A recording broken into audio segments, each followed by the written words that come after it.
और सत्संग का लाभ कौन उठा पाता है। तो परम पूज्य गुरुदेव ने कहा है बेटा, सत्संग का लाभ वह व्यक्ति उठा सकता है जिसके अंदर विवेक होता है। सत्संग का लाभ वही उठा सकता है जिसके अंदर विवेक होता है, संयम होता है, सहनशीलता उसके अंदर में होती है और परमात्मा को जानने का प्रयास करता है। वही व्यक्ति सत्संग का लाभ उठा पाता है। और सत्संग है क्या? शास्त्र में आता है वर्णन कि सत्ग्रंथा नाम संगः इति सत्संगः। सभी शास्त्रों का जो निचोड़ होता है वही सत्संग होता है। सत्संग में, भगवत में, रामचरितमानस में, अन्य पुराणों में अन्य प्रकार के शास्त्रों का वर्णन आता है। कभी आप लोगों ने सुना होगा कि कभी गौतम बुद्ध की कथा आती है तो कभी भगवान राम का, कभी अंगुलीमाल का कथा आता है तो कभी शंकराचार्य का। मतलब अन्य जो संत हुए हैं वो संतों की कथा। तो सत्संग जब आप हम लोग कहते हैं उस सत्संग के अनुसार से सारा कार्य बनता हुआ चला जाता है। वक्ता तो एक होते हैं, कहते हैं एक शब्द को, लेकिन एक ही शब्द को कहते हुए वो पूरे पंडाल के जितने परिजन होते हैं सबका समस्या का समाधान अलग अलग प्रकार का मिलता चला जाता है। क्यों? क्योंकि शास्त्र में कहा जाता है कि व्यक्ति के अंदर में जो भगवान की भक्ति होती है वह कैपेसिटी जो होता है उसके अंदर का सुनने का, श्रवण करने का, वो कैपेसिटी उसके अंदर में होता है उस तरह की क्षमता ग्रहण करने के लिए। और हम लोगों ने आज सत्संग के सहारा लेकर के उस परमपिता परमेश्वर जिसको हम इष्ट कहते हैं, भगवान कहते हैं, जिसके सामने जाकर के हम प्रणाम करते हैं, उस इष्ट को प्रणाम करते हुए हम सभी लोग श्री कृष्ण को प्रणाम करते हुए, कुल देवता को प्रणाम करते हुए उस मार्ग की ओर हम लोग चलेंगे जिस मार्ग की ओर परमात्मा चलने के लिए सपना देकर के प्रेरित करते हैं कि बेटा जिस संसार में तुम आया है उस संसार में आए हुए व्यक्ति का कल्याण तब होता है जब व्यक्ति सन्मार्ग की ओर बढ़ना चाहता है। और उसी सन्मार्ग की ओर बढ़ने के लिए हम लोग इस सत्संग में आए हैं। और सत्संग में कौन आता है ये प्रश्न को मैंने कहा था, शास्त्र में आता है वर्णन कि सत्संग में वही व्यक्ति आता है जो जिसको बुलाया जाता है। सत्संग में वही आता है जिसको बुलाया जाता है। और बुलाते कौन है? जो परमात्मा। हम और आप तो सिर्फ इनवाइट करने वाले, हम तो फोन घुमाने वाले होते हैं, लेकिन सत्संग में बुलाने का यदि किसी का सबसे अधिक मार्गदर्शन होता है तो वह है परम पूज्य गुरुदेव और भगवान और संतों का। भगवान का विशेष कृपा होता है तब जाकर के उस कार्य में हम लोग आकर तो उपस्थित होते हैं। और उपस्थित होते हुए भी उस परमेश्वर को पाने के लिए उस सूत्र को धारण करते हैं और सूत्र को धारण करके उस जिंदगी को हम लोग श्रेष्ठ बना करके परमपिता परमेश्वर को पाना चाहते हैं। यही है सत्संग, यही है तो भगवान के भक्ति।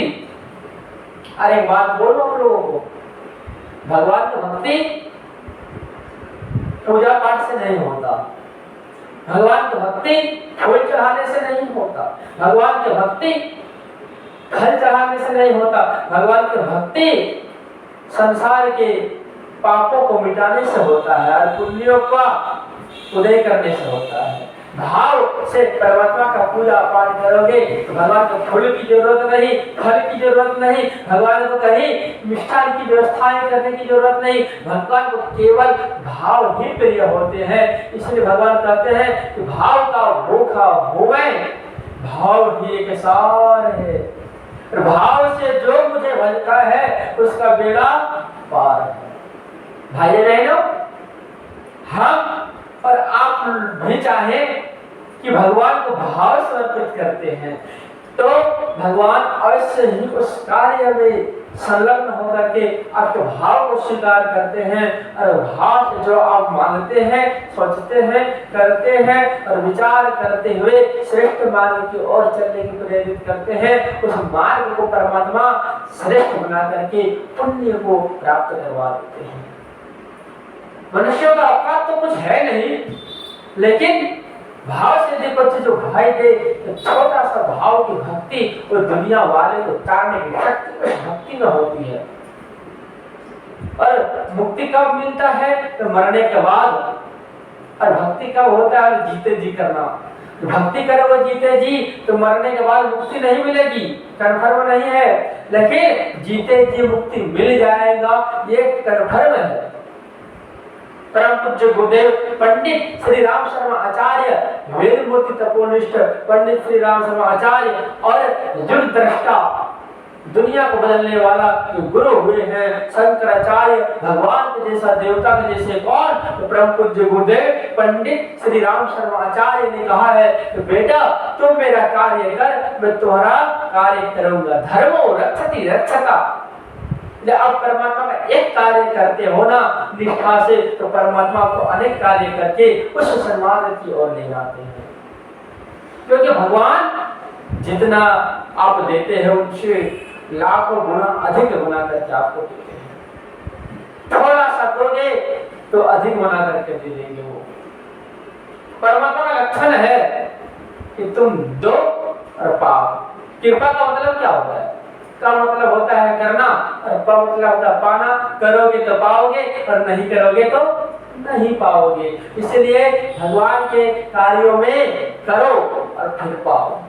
तूने 1 रुपया दान किया तो 100 रुपये मिला, 100 रुपया दान किया तो लाख रुपया मिला। और धर्मो रक्षति रक्षता का बात रहा, तो धर्म की रक्षा जब आप करते हो, धर्म आपकी रक्षा करती है। श्रीमद् भागवत महापुराण में परम पूज्य गुरुदेव ने 31 नंबर क्रमांक में लिखा है कि बेटा, परम पूज्य गुरुदेव ने कहा कि बेटा जब तो धर्म की रक्षा जिसमें तूने करने के लिए लेता है कि आज से हम परमात्मा का रक्षा करेंगे, उसी समय परमात्मा भी संकल्प ले लेते हैं कि हम भी संकल्प लेते हैं कि भक्ति की रक्षा हम करेंगे। यदि आप परमात्मा की रक्षा करते हो तो परमात्मा आपकी रक्षा स्वयं करते हैं। क्योंकि देते हैं तो लेते हैं, नहीं देते हैं तो नहीं लेते हैं। इसीलिए भगवान का रक्षा किसके माध्यम से करें, किस अभ्यास के माध्यम से करें, किस योजना के माध्यम से करें, इस चीजों को जानने का जिज्ञासा प्रकट करना पड़ेगा। और वो प्रकट कब होगा? जब आप चाहोगे अपने अंदर से, तब भगवान की जिज्ञासा, भगवान का कार्य करना, ये निर्माण योजना को सफल बनाना, एक यही कार्य होता है।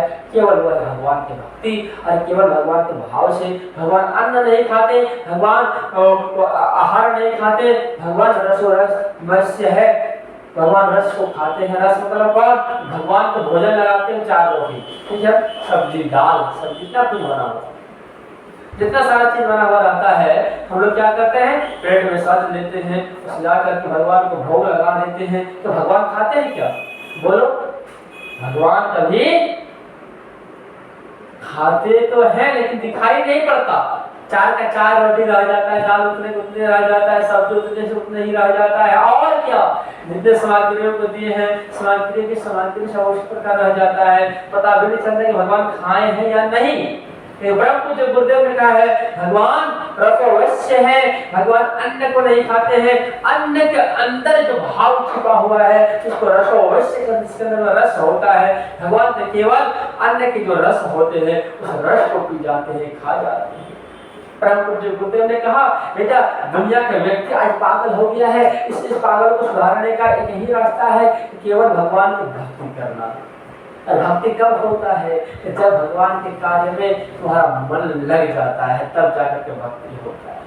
और भक्ति कौन? तो भगवान विष्णु की धर्मपत्नी के नाम भक्ति। मुक्ति कौन? तो जीते जी मुक्ति जब पा लेता वैसे मुक्ति करते हैं। इसलिए परम पूज्य गुरुदेव कहे अनुसार कार्यों को कर डालना, यही परम पूज्य गुरुदेव ने कहा है, यही सत्य सनातन